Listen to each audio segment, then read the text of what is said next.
Now let's get into the most obvious plant in the industry right now. And they're not even trying to hide it at this point, because we already saw 4bats just signed to Drake for one EP deal. So technically he could walk away. Who knows how many songs it is? 4bats has only released like 3 songs at this point. So like, you know, he could just drop another 3, call it an EP, and I'm off. You can't sign me into a slave contract or into the OVO sweatshop.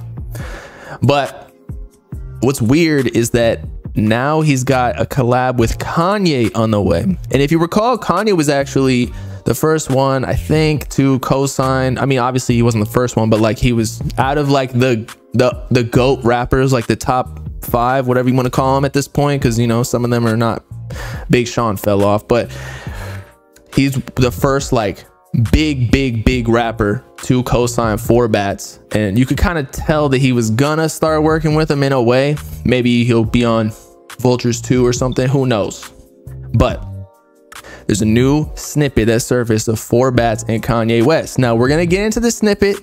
I might have to cut it out because of copyright reasons. Kanye's label literally tried to snipe me off of YouTube at one point, but now he's independent, so maybe not. Maybe that's a good thing. But 4bats is definitely not, because he just signed to Drake. But regardless, the thing is though, if he signed to Drake and then he is getting a feature, he already got the feature from Drake on a remix. Now he's getting a Kanye feature or a collab, whatever it is. Maybe they're both primary artists in the song. Isn't that a little bit odd that, you know, Kanye and Drake are pretty open about not having the best relationship together? They're beefing in a way, like, you know, old man shit. It's not like, it's not gonna get physical, but still there's something funny going on. Is there a competition, or are they actually in cahoots behind the scenes, like giggling on their phones, like they really think we're beefing, but it's really all just for promo to boost our first week sales, so that our fans go harder to beat the other person? Who knows? I'm just saying, because again, if this is a 4bat song and it has a Kanye feature, this is literally going under Drake's label.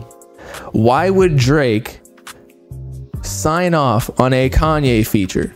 Now, I assume that he's not going to charge for it. Maybe there's like a royalty split or something. Who knows? I mean, the contract could be, Kanye could be the one that's enslaving him into a contract. Then again, though, Drake might be getting the advantage here, because now he makes the money off of the Kanye feature, right? It's kind of how like Playboy Cardi benefits from Uzi getting on Ken Carson albums or Destroy Lonely album. I can't remember which one it was. I think it was both, maybe. Nah, it was just Ken's, but it had Lone on the feature as well. And so Cardi profits off that, but then Cardi didn't even give Uzi the feature on Pink Tape or even Whole Lotta Red or whatever it is. So just interesting to see how this unfolds. But anyway, let's get into the snippet. Let's see if it's hard. I haven't listened yet. She like, don't do that, don't do that, don't call back, DM that, we in that, you can't get me mad, you can't get no better than me, bitch, I'm the best you had. I'm the best you had, I'm the best you had, don't give me that. That's actually not bad. I fuck with it.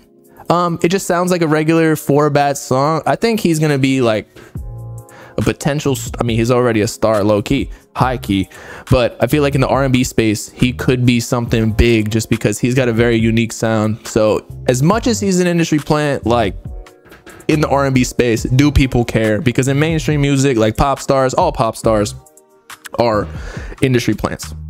It's just that is what they're trying to do, like just create something, just somebody who's talented. And 4bats is obviously talented, and I think that's why it's like cool. But when you take somebody who's not talented and just sucks, and like you're obviously just manufactured, I feel like that's where it's really bad, you know.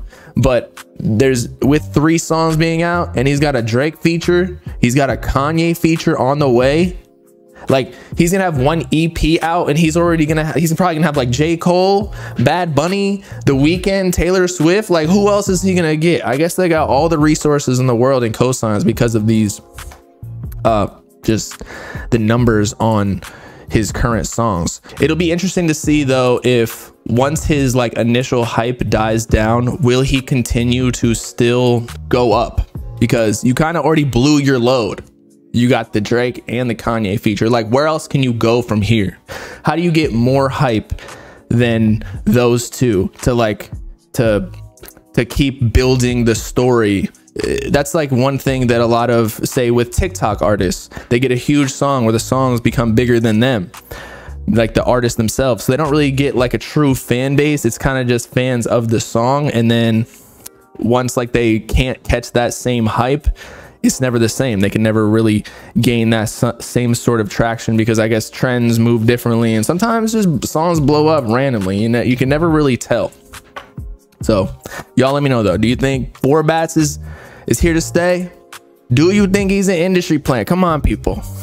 Come on. Let's be smart here. We don't even actually got to take a poll, because it's just quite obvious. 3 songs, Drake feature, Kanye feature, like